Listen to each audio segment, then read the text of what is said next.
من ذکر و انثی, ہم نے تم کو ایک ہی مرد ایک ہی عورت سے پیدا کیا ہے, تم بھی آدم کی اولاد میں بھی آدم کی اولاد. اب یہ بتاؤ تم میرے بھائی اور میں تمہارا بھائی ہوا یا نہیں؟ قرآن پر تمہارا ایمان ہے یا نہیں؟ اب کیا جواب ہوگا؟ میں نے یہ بات ادھر بھی کہی, میں نے یہ بات ادھر بھی کہی. وہ پانی نکل رہا ہے, گھبراؤ نہیں, کوئی کتا سور نہیں آیا. اب کیا یا ایمانداری سے بتانا قرآن پر تمہارا ایمان ہے یا نہیں؟ اگر ہے کہتے ہو تب بھی پھنسے, نہیں کہتے ہو تب بھی پھنسے. اور اس مسئلے میں تو بہاری بابو پوری طریقے سے پھنسا. وہ کہہ کے گیا کہ شیطان نے 7 انڈے دیے, سب سے گندے انڈے سے جسوا پیدا ہوا. قرآن کہہ رہا ہے کہ ایک ہی آدم اور حوا کی سب سنتان ہے, ہم نے تو تم کو اپنا بھائی کہا ہے, کیونکہ آدم حوا کی تم بھی اولاد ہو ہم بھی اولاد ہیں. اب بتاؤ قرآن پر ایمان ہے یا نہیں؟ اور تم تو واقعی اب پھنسنے ہی کے لیے پیدا ہوئے. اب سنو, ہے تو بتاؤ, نہیں ہے تو بتاؤ, تاکہ دنیا کے سامنے تمہارا چہرہ آ جائے کہ قرآن کو مانتے نہیں. لیکن مجھے معلوم ہے کہ یہ تو نہیں کہہ سکتے کہ قرآن پر ایمان نہیں, اس لیے یہ کہیں گے کہ قرآن پر ایمان ہے.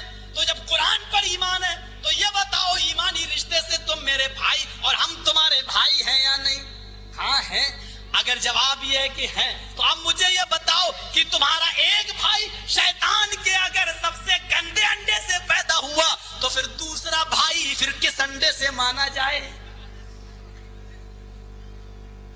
اور اگر آدم کی اولاد مانتے ہو تو پھر مجھے اپنا بھائی کہو. بیچارہ پھنسا. اب کیا کہنے لگا؟ دوسرا اسٹیج لگا. اللہ کی قسم 80 تقریریں ہوئی, 80 تقریریں. کیا کہنے لگا؟ پہلے حدیثوں میں کتا حلال, اس کا دودھ حلال.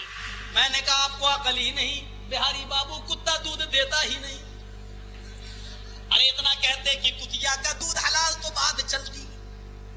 تم کو اتنی بھی عقل نہیں ہے, اہل حدیثوں کی دشمنی میں اپنی کھوپڑی خراب کر چکے ہو. کیوں بیچارے بوکھلائے جا رہے ہو؟ مجھے ایک مسئلہ بتا دو, صرف ایک مسئلہ بتا دو. کل چھیڑا تھا, آج بھی چھیڑے دیتا ہوں. کل تو میں نے ابو بکر اور حضرت علی کے غسل کا مسئلہ چھیڑا تھا, آج صرف اتنا بتا دو. بخاری, مسلم, ابو داؤد, ترمذی, نسائی وغیرہ کی روایت ہے, جب کتا تمہارے برتن میں منہ ڈال دے تو اس کو 7 مرتبہ دھلو. حدیث ہے, اس برتن کو 7 مرتبہ دھلو. ابو داؤد, ترمذی, نسائی, ابن ماجہ, یہ 4 حدیثوں کے حوالے پر وقت دے رہا ہوں. مجھے اتنا بتا دو کہ جب کتا برتن میں منہ ڈال دے تو 7 مرتبہ دھلو.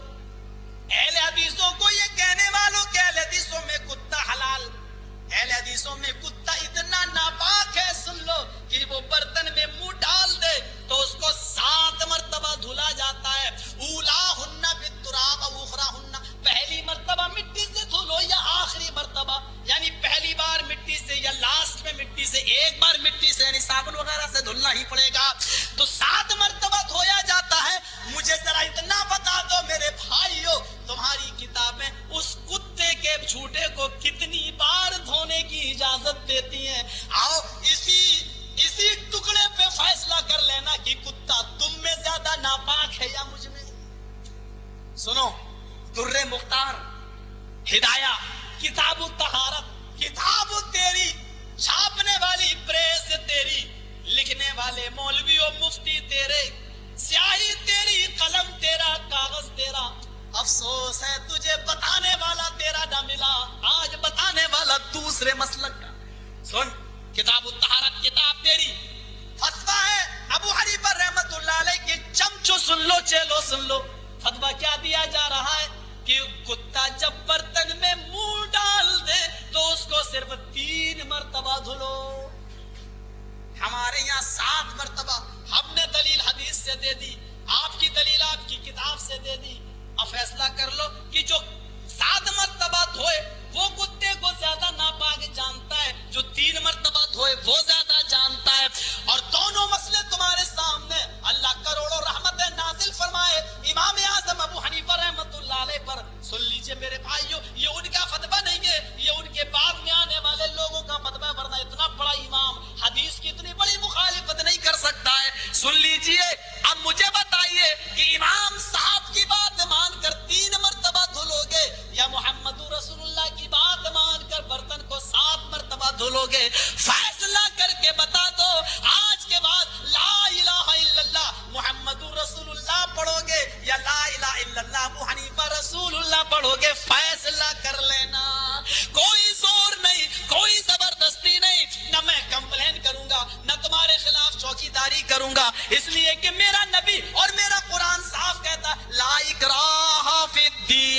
دین میں زبردستی نہیں ہے، میں کیوں زبردستی کروں تم سے؟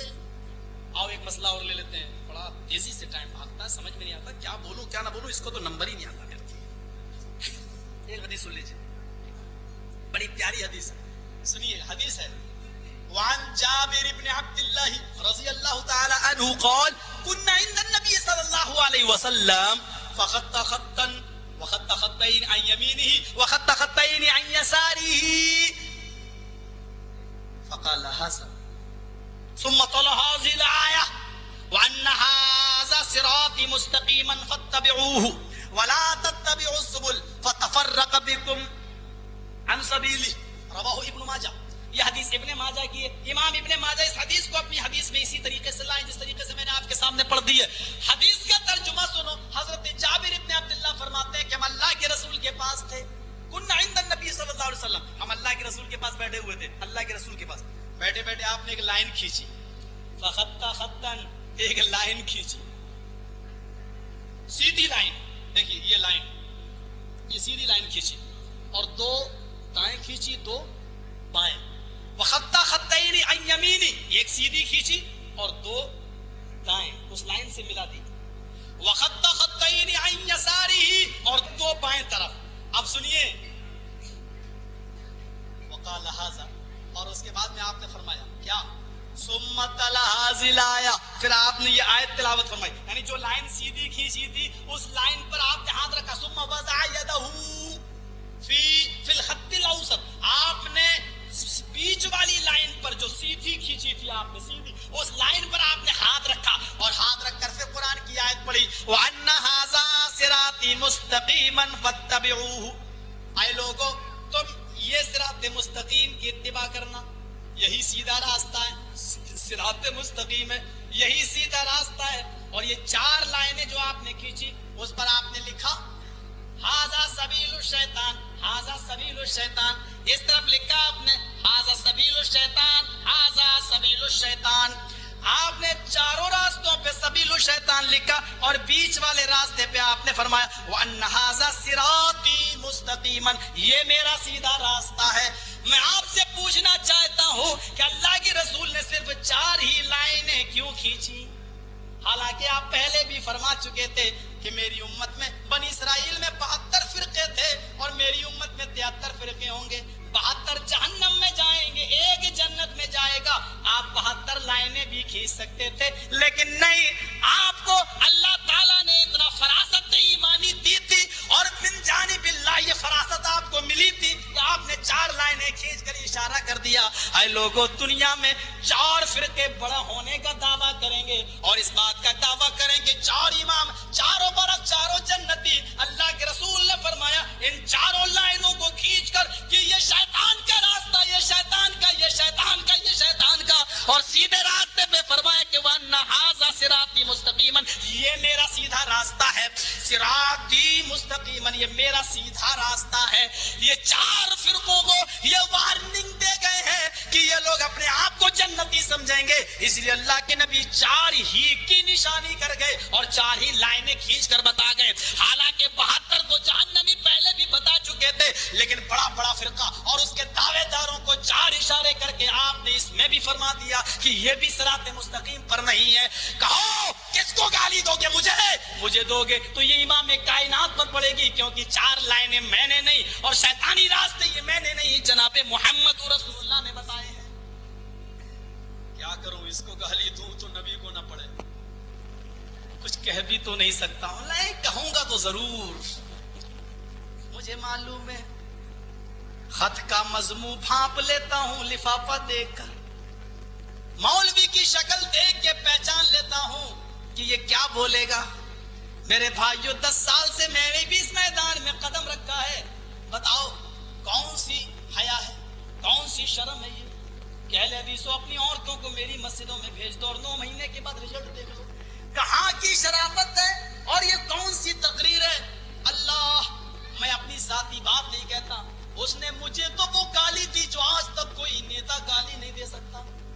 کیسے سنو گے، اس نے مجھے یہ الفاظ تقریر میں کہے، اللہ جانے جرجسوا کو، جرجسوا قرآن کہتا ہے تم کسی کا نام نہ بگاڑو، قرآن کہتا ہے تم کسی کا نام نہ بگاڑو. ہم نے تو تمہارا نام بھی نہیں لیا, ہم تو تمہیں صرف پیار سے بلا رہے ہیں. تو بہار کے رہنے والے ہو اس لیے بہاری بابو کہہ رہے ہیں. میرے بھائیوں اس سے زیادہ تو تمہیں کچھ نہیں کہا. میں نے اتنا بتا دوں کہ تم نے میرا نام بگاڑا. اور جرجیس علیہ السلام ایک نبی ہے, اور میں نے بھی یہ نام اس لیے رکھا کہ جرجیس ایک نبی کا نام تھا.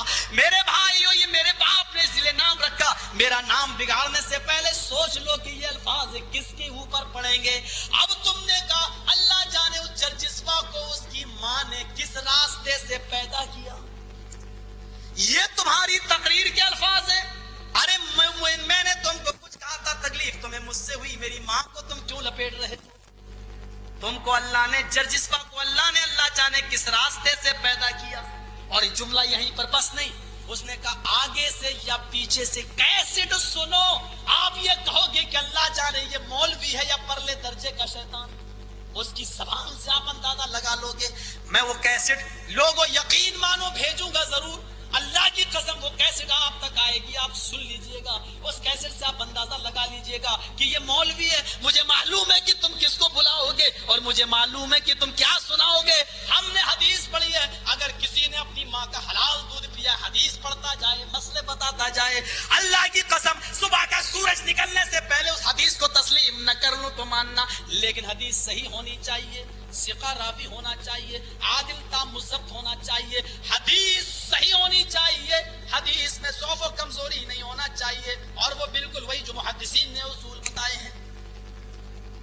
آئیے ذرا میں ایک اور بات بتاتا چلوں, اور حدیث سن لو. دارمی کی حدیث ہے, نوٹ کر لو. ان عمر بن الخطاب رضی اللہ تعالی عنہ اتا رسول اللہ صلی اللہ علیہ وسلم بنسخة من التوراۃ فقال یا رسول اللہ هذه نسخة من التوراۃ. ذرا حدیث سنیے گا غور سے. قال یا رسول اللہ هذه نسخة من التوراۃ فسكت رسول اللہ صلی اللہ علیہ وسلم فجعل يقرأ ووجه رسول اللہ صلی اللہ علیہ وسلم يتغير فقال ابو بکر ثقلتك السواکل ما ترى بوجه رسول اللہ صلی اللہ علیہ وسلم. فنظر عمر الى وجه رسول الله صلى الله عليه وسلم فقال اعوذ بالله من غضب الله ومن غضب رسوله ورضينا بالله ربا وبالاسلام دينا وبمحمد نبيا.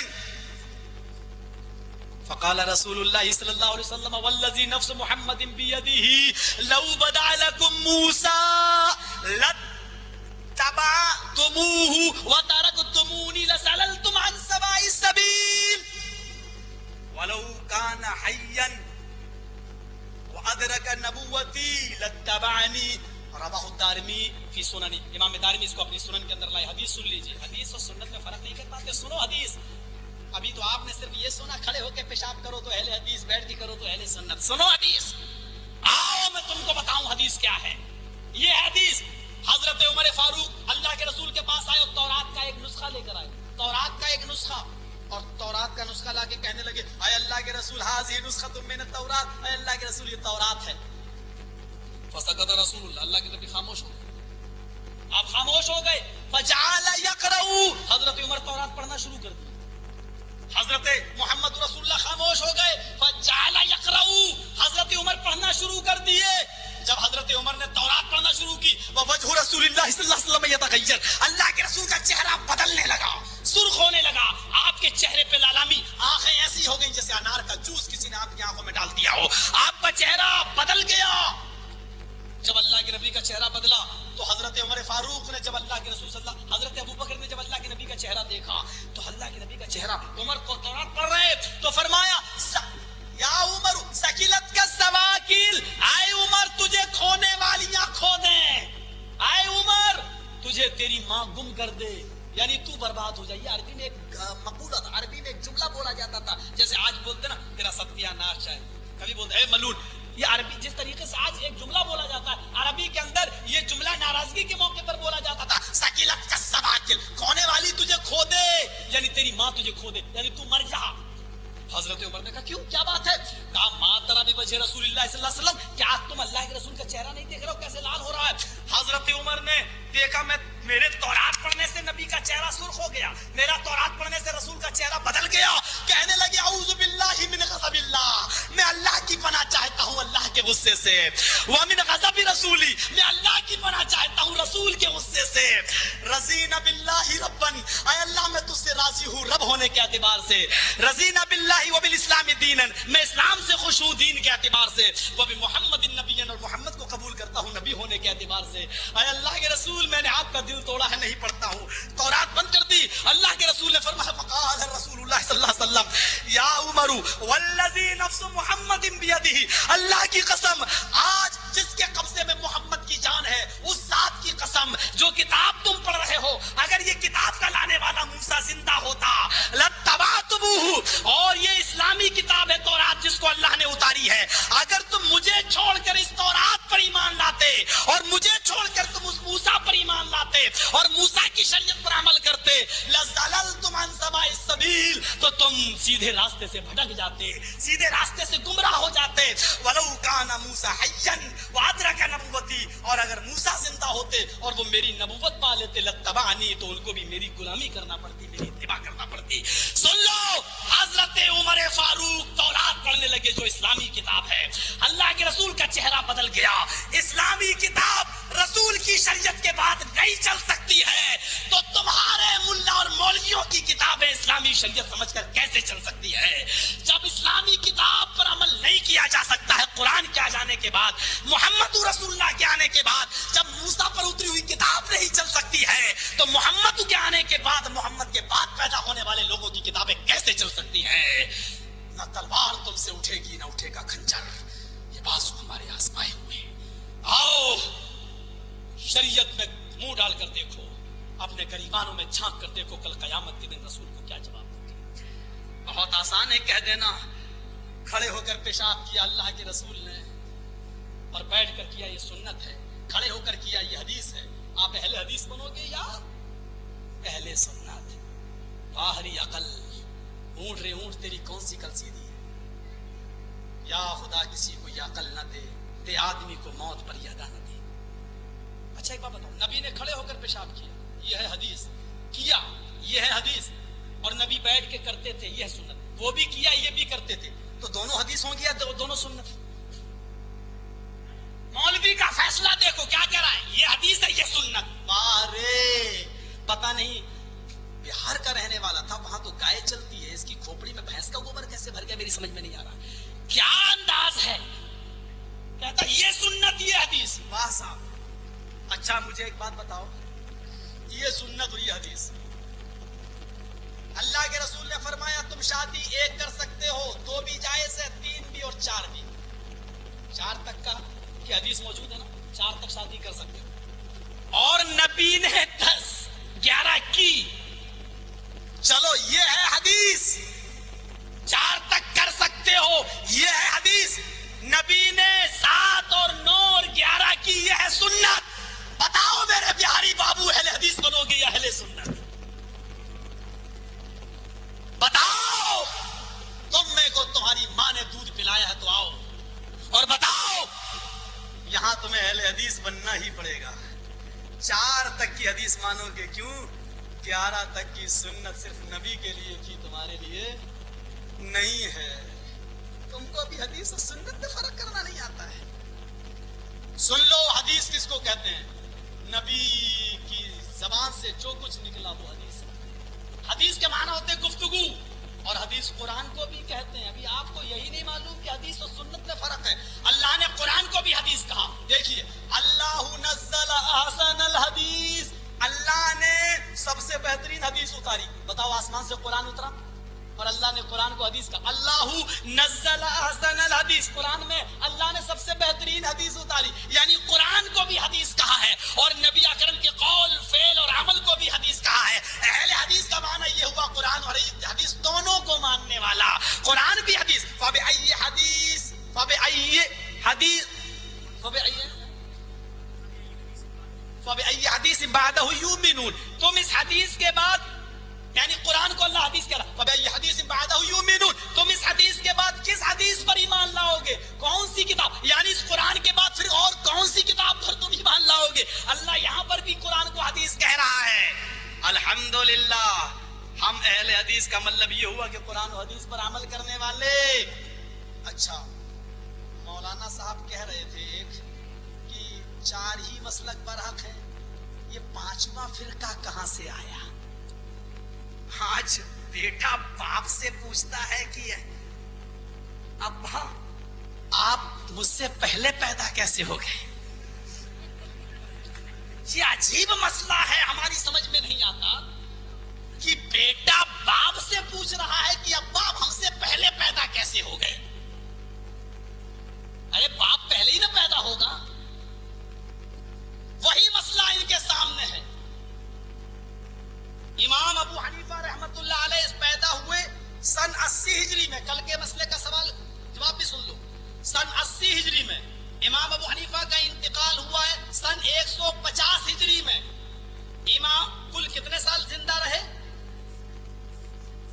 70 سال۔ امام ابو حنیفہ پیدا ہوئے سن 80 ہجری میں، وفات ہوئی ہے 150 ہجری میں، کل 70 سال۔ امام مالک پیدا ہوئے سن 90 ہجری میں اور وفات ان کا انتقال ہوا سن 179 ہجری میں، کل 89 سال زندہ رہے۔ امام شافعی پیدا ہوئے سن 150 ہجری میں اور انتقال ان کا ہوا سن 204 ہجری میں، 54 ایئرز زندہ رہے، 54 سال۔ امام احمد ابن حنبل پیدا ہوئے سن 164 ہجری میں، ان کا انتقال ہوا 261 ہجری میں، کل 77 سال یہ زندہ رہے۔ ابو حنیفہ رحمت اللہ علیہ 80 ہجری میں یعنی 70 سال کے بعد پیدا ہوئے۔ یہ بتاؤ نبی اکرم کے 70 سال تک کوئی امام پیدا نہیں ہوا تھا، یہ لوگ کس کو ماننے والے تھے؟ کس کتاب کو مانتے تھے؟ چلو ابو حنیفہ کے آنے کے بعد ہدایت الرحمختار، حالانکہ وہ بھی 600 سال کے بعد چلیے وہ چھوڑ دیجیے آپ۔ ابو حنیفہ جب تک پیدا نہیں ہوئے تب تک لوگ کس کو مانتے تھے؟ قرآن کو مانتے تھے، حدیث کو مانتے تھے۔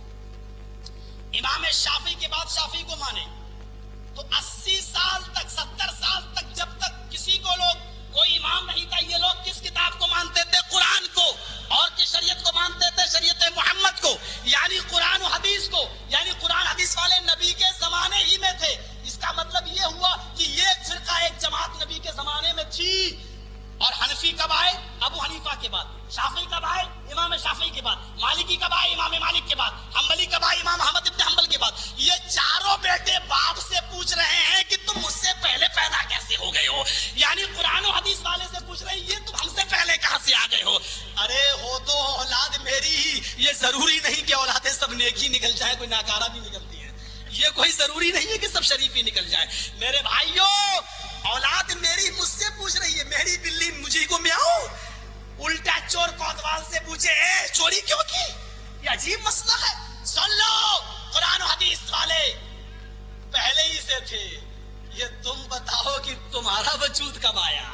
اور ایک مسئلہ تم مجھے بتا دو، جاؤ قیامت تک تمہاری غلامی کروں گا۔ چاروں اماموں میں سے کسی ایک امام کی تقلید فرض ہو یا واجب، جو بھی تم کہہ لو، اگر چاروں اماموں میں سے کسی ایک کو ماننا ضروری ہے اور اس کے بغیر جنت میں نہیں جا سکتے، تو مجھے صرف اتنا مسئلہ بتا دو کہ امام اعظم ابو حنیفہ رحمت اللہ علیہ کے باپ کس امام کو مانتے تھے، وہ جنتی ہیں یا نہیں؟ اب آپ کہو کہ امام اعظم ابو حنیفہ کے باپ بھی، جب چاروں میں سے کسی کو ایک امام کو ماننا ضروری ہے، تو ابو حنیفہ رحمت اللہ علیہ کے باپ کس کو مانتے تھے؟ نہیں، امام ابو حنیفہ۔ ارے ابھی ابو حنیفہ تو پیدا ہی نہیں ہوئے، یہ امام صاحب تو آئے ہی نہیں ہے، وہ کس کو مانتے تھے؟ سب چاروں امام تو تھے ہی نہیں، تو اس وقت جو امام تھا اس کو مانتے تھے۔ اچھا، اس وقت جو امام تھا تو پھر 5 امام ہونا چاہیے نا، تو 4 ہی کیسے رہ گئے؟ پھر جس کو تمہارے امام کا باپ بھی اپنا امام مانے، اس کو تم نے کیوں چھوڑا؟ اور تقلید چاروں اماموں میں سے کسی ایک کی کرنا ضروری ہے، تو امام مالک، امام ابو حنیفہ رحمت اللہ علیہ کے باپ کے بارے میں تمہارا خیال کیا ہے؟ اگر یہ صرف قرآن و حدیث کو مانتے تھے تو صرف تم کیوں نہیں مانتے ہو قرآن و حدیث کو؟ پھر وہی کہوں گا، کہیں پھنس نہ جانا، سنبھل کے قدم رکھنا، بہت کانٹے دار جھاڑی ہے۔ آئیے، دل چاہتا ہے ایک حدیث اور پڑھ دوں۔ تم کہتے ہو میں امام کی نہیں مانتا ہوں، ایک حدیث اور پڑھ دوں، بڑے پیار سے تم کو بتا دیتا ہوں، بات بہت اچھی ہے، جلدی میں بتاؤں گا، آپ گستاخی معاف کرنا، ٹائم بہت تیزی سے گزر رہا ہے۔ حضرت ابو ہریرہ مال غنیمت کو دیکھ رہے ہیں، مال کی حفاظت فرما رہے ہیں، ایک شیطان انسانی شکل میں آیا، فحسا، اور لپ بھر کے اس میں بھرنے لگا مال دامن میں۔ ابو ہریرہ نے پکڑ لیا، اے چور، کہا میرے بچے بھوکے مر رہے تھے, مجھے چھوڑ دو, اب نہیں آؤں گا. صحیح بتا رہا کہ ہاں چلو ٹھیک آج جاؤ, ٹھیک ہے, مسلم کی حدیث ہے, ٹھیک ہے چھوڑ دیا اس کو. اللہ کے رسول ایک چور آیا تھا, آپ نے کہا مجھے جبرائیل سب بتا دے. کہا اچھا مال چورا رہا تھا, ٹھیک ہے ابو ہریرہ حفاظت کرنا, اور آج اس کو پھر آئے گا, وہ اس کو پکڑ کے میرے پاس نہ. کیا پھر آئے گا؟ کہاں وہ پھر آئے گا؟ ابو ہریرہ فرماتے ہیں کہ وہ اتنی رات میں نہیں دیر میں آیا اور میں جاگ رہا تھا, مجھے یقین تھا کہ وہ آئے گا کیونکہ اللہ کے رسول نے کہا ہے. رسول کی بات پر کتنا یقین. اور آج رسول کی بات دیکھیں گے میرے بزرگ سے اجازت ملی ہے یا نہیں ملی ہے. رسول کی بات پرکھیں گے میرے امام نے میرے بزرگ نے کہا یا نہیں. پرکھو, قیامت کے دن بھی اللہ کا رسول پرکھے گا, دیکھیں یہ میری بات مانتا تھا یا نہیں, تب جنت جہنم کا فیصلہ ہوگا, اتنی آسانی سے نہیں. دوسری رات میں پھر آیا, ابو ہریرہ پکڑ لیا, آج تو نہیں چھوڑوں گا, چل اللہ کے رسول کے پاس. میری بیوی میرے بچے بھوکے مر رہے تھے, میں کیا کروں, مجبور تھا, بہت منت ضمانت کی, وعدے کیے, قسمیں کھائی, اب نہیں آؤں گا نہیں آؤں گا نہیں آؤں گا, ضد کی. ابو ہریرہ فرماتے ہیں اچھا ٹھیک ہے آج میں چھوڑ دیتا ہوں لیکن کل نہیں آنا. کہا ٹھیک ہے اب نہیں آؤں گا, چھوڑ دیا. دوسرے دن بھی اللہ کے رسول کو پورا واقعہ بتایا, اللہ کے نبی نے کہا ٹھیک کیا لیکن چھوڑنا نہیں چاہیے تھا. کہا کیوں؟ بہت منت ضمانت کر رہا تھا. ہاں آپ نے فرمایا ابو ہریرہ وہ آج پھر آئے گا. کہا کیا؟ کہا آج وہ پھر آئے گا. تیسری رات میں پھر آیا, آج تو میں چھوڑوں گا نہیں, چل. کہا ابو ہریرہ مجھے چھوڑ دو, تم نہیں جانتے ہو میں کتنا پریشان ہوں. ہٹ, 3 دن سے برابر آ رہا ہے, کہہ رہا پریشان ہوں, چلو آج میں لے کے چلتا ہوں. اب تو اس کو پکڑا, جب گھسیٹنے لگے کہا مجھے چھوڑ دو, میں تمہیں ایک دعا بتاتا ہوں, اس دعا کو اگر مال پر پڑھ لیا کرو گے تو کبھی اس مال کی چوری نہیں ہو سکتی. چور کہیں کہ تو دعا بتائے گا, چور اور دعا, ہٹ, میری دعا پہ کون بھروسہ کرے گا. کہا اللہ کی قسم مجھے یہ دعا معلوم ہے, آپ یقین کریے میری. اچھا ٹھیک ہے وہ دعا بتا, میں چھوڑ. کہا کہ اگر مال پر آیت الکرسی پڑھ لیا کرو, جس مال پر تم ہو, تو اللہ تعالیٰ ایک حافظ ایک فرشتہ مسلط کر دے گا اور وہ تمہارے مال کی حفاظت فرمائے گا. آیت الکرسی پڑھ کر ختم کر دیا کرو مال پر. اچھا ٹھیک ہے, گئے. اللہ کے رسول سے کہا آیا تھا. کہا اچھا پھر بھی نہیں لائے. کہا اللہ کے رسول بڑی اچھی دعا بتائی ہے, آپ سے پوچھنے آیا ہوں یہ صحیح ہے یا نہیں. دیکھیے ابو ہریرہ نے فوراً عمل نہیں کیا, اس حدیث کی تحقیق کے لیے اللہ کے نبی کے پاس آئے. اللہ کے نبی نے کیا کہا, ابو ہریرہ اس نے یہ دعا جو بتائی ہے اللہ کی قسم یہ دعا بڑی مبارک دعا ہے, بڑی خیر و برکت والی دعا ہے. اللہ اس دعا کے پڑھنے سے اس مال کی حفاظت فرماتا ہے, ایک فرشتے کو مسلط کر دیتا ہے, اس مال کی چوری نہیں ہوتی ہے. لیکن جانتے ہو بتانے والا کون تھا؟ ذاک الشیطان, بتانے والا شیطان تھا. شیطان تھا. پہلا مسئلہ یہ معلوم ہوا اس حدیث سے کہ شیطان انسان کی شکل میں آ سکتا ہے. دوسرا مسئلہ اس حدیث سے یہ معلوم ہوا کہ شیطان ہمارے گھر کے مال کی چوری بھی کر سکتا ہے. تیسرا مسئلہ اس سے یہ معلوم ہوا کہ اچھی باتیں کبھی کبھی شیطان بھی کر دیتے ہیں. اور چوتھا مسئلہ اس سے یہ معلوم ہوا اہل حدیثوں پر تانے دینے والوں کہ یہ اماموں کو نہیں مانتے. اللہ کے رسول نے کہا ابو ہریرہ اس دعا کو پڑھ لیا کرو, مال پر تمہارے مال کی کوئی چوری نہیں کرے گا. شیطان نے یہ دعا بتائی ہے لیکن یہ دعا بہت اچھی ہے. اس حدیث سے ایک مسئلہ یہ معلوم ہوا کہ اگر شیطان کی بات کی تصدیق محمد رسول اللہ کر دیں اور شیطان کی بات پر رسول کی مہر لگ جائے تو شیطان کی بات بھی حدیث بن جاتی ہے. غور کرو مسئلہ, شیطان کی بات کی تصدیق اگر محمد رسول اللہ کر دیں اور شیطان کی بات پر مہر محمد رسول اللہ لگا دیں تو شیطان کی بات بھی حدیث بن جاتی ہے. ہم تو شیطان کی بھی وہ بات ماننے کے لیے تیار ہیں جس کی تصدیق محمد رسول اللہ کر دیں. ہم تمہارے اماموں کی بات کیوں نہیں مانیں گے, لیکن تصدیق جناب محمد رسول اللہ کو کرنی چاہیے, تصدیق وہی ہونا چاہیے. آؤ میرے بھائیوں, جو مسلک شیطان کی بات ماننے کے لیے تیار ہے بشرط یہ کہ وہ رب کے قرآن سے ملے, محمد کے فرمان سے ملے, ہم تمہاری بات بھی مانیں گے بشرط یہ کہ وہ بہروپیوں کی باتیں نہ ہوں, دیس بدلنے والوں کی نہ ہوں, خود اللہ اور اس کے رسول کی بات ہو. ایک حدیث اور, 9:30 بج گئے, میری گھڑی 9:30 بجا رہی ہے. آئیے زبردست واقعہ, اس حدیث سے کئی مسئلے معلوم ہوں گے, کئی مسئلے معلوم ہوں گے. اور اس حدیث کو میں لاسٹ میں بتا رہا ہوں, دردناک واقعہ ہے. ابراہیم بھائی آپ بیٹھ جائیے اور سن لیجیے, بڑا زبردست واقعہ ہے, آپ بھی سنیے, آپ کو بھی بولنے کے کام آئے گا یہ مسئلہ. سن لیجیے. آئی بیچارہ اکیلا آدمی لڑ رہا ہے, لڑنا چاہیے لیکن دین کے لیے, اپنے مفاد کے لیے نہیں. اللہ کے نبی کے زمانے میں, پہلے حدیث کا حوالہ دے دوں ورنہ لوگ کہیں گے کہاں سے بول گیا. ترمذی شریف کتاب الحدود, اب آسانی سے دیکھ سکتے ہو. اللہ کے نبی کے زمانے میں ایک عورت فجر کی نماز پڑھنے کے لیے نکلی. اللہ کے نبی کے زمانے میں ایک عورت فجر کی نماز پڑھنے کے لیے نکلی. پیچھے سے ایک آدمی آیا اور اس نے اپنے سر سے امامہ اتارا, جو باندھتے تھے صحابہ, امامہ اتارا اور اس نے اس عورت کے اوپر امامہ ڈالا, اور امامہ ڈالتے ہی اس کو کھینچ کے لے گیا, تنہائی میں لے گیا, اکیلے میں لے گیا. پھر حدیث کے الفاظ سنو, فقضا حاجتہ, اس نے اس کے ساتھ زنا کر ڈالا. فقضا حاجتہ کا مطلب اس کے کپڑے اتار کر اس کے ساتھ زنا کر ڈالا, یعنی جس طریقے سے زنا جس کو کہا جاتا ہے پوری طریقے سے اس نے کر لیا. فقام ففرا, پھر کھڑا ہوا اور بھاگا. اس آدمی نے اس عورت کے ساتھ زنا کیا اور زنا کرنے کے بعد وہ بھاگا. فقامت فساد, یہ عورت بھی کھڑی ہوئی, فساد اور چیخی, پکڑو پکڑو اس آدمی کو, اس آدمی نے میری عزت لوٹی ہے. اس کی بات سن کر جو صحابی فجر کی نماز پڑھنے جا رہے تھے, ایک صحابی جو آگے آگے تھا, اس نے سنا اور بھاگتے ہوئے آدمی کو دیکھا, وہ اس کے پیچھے بھاگا پکڑنے کے لیے. لیکن یہ عورت بھاگنے والے آدمی کو نہیں دیکھ پائی, یعنی جس نے زنا کیا اس کو دیکھ رہی ہے کہ وہ بھاگ رہا ہے, لیکن اس آدمی کے پیچھے جو آدمی بھاگا اس کو پکڑنے کے لیے اس کو نہیں بھاگتا ہوا دیکھ پائی. وہ سمجھی کہ یہی بھاگ رہا ہے. اتنے میں وہ عورت چیخے جا رہی ہے, جلدی نکلو جلدی نکلو, آدمی بھاگ رہا ہے. 8 10 15 آدمی اور نکلے اور وہ بھی بھاگنا شروع کر دیے. جو آدمی نکلے جو بھاگ رہے ہیں وہ سمجھے کہ مجھ سے آگے جو آدمی بھاگ رہا ہے یہی اصل مجرم ہے, حالانکہ وہ خود کسی مجرم کے پیچھے بھاگ رہا ہے. یہ گئے 10 15 لوگوں نے مل کر تیزی کے ساتھ بھاگتے ہوئے اس آدمی کو پکڑ لیا جو خود کسی کے پیچھے بھاگ رہا تھا. حدیث کے الفاظ دیکھو, اس کو پکڑا, اس آدمی نے کہا ارے مجھے چھوڑو, مجھے بھاگنے دو. اس آدمی کے پیچھے جو اس عورت کی عزت لوٹ کے بھاگا ہے, ارے وہ بھاگ جائے گا, ابھی مجھے معلوم ہے کہ وہ کس گلی میں گھسا ہے. ان لوگوں نے کہا چپ, بچنے کے لیے کہہ رہا, چپ ہٹ.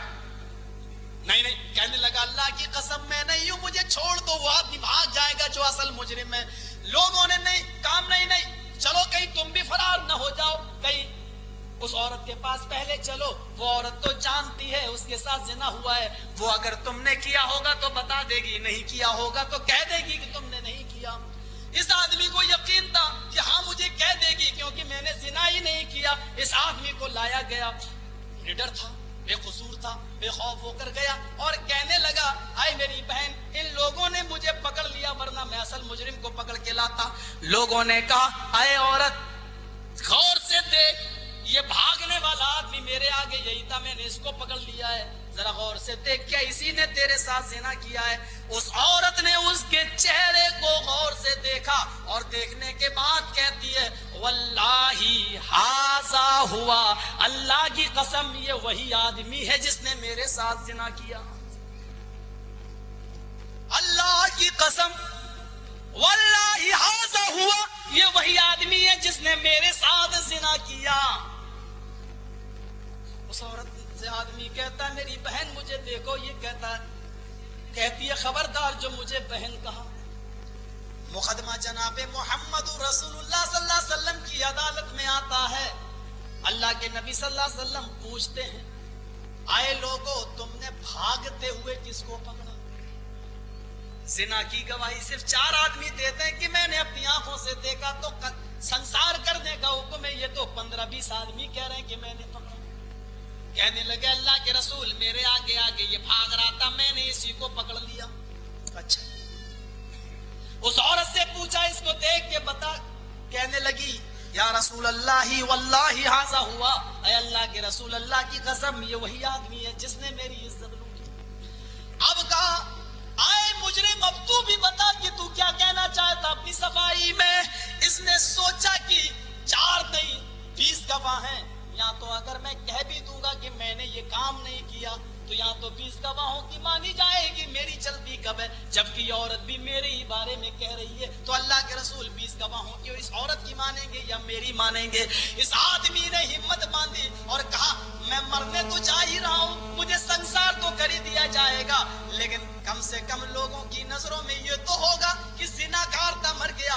اگر میں جھوٹ بول دوں اور یہ کہہ دوں کہ ہاں میں نے یہ زنا کیا ہے تو کم سے کم یہ تو ہو جائے گا. اگر میں نے یہ کہہ دیا کہ میں نے یہ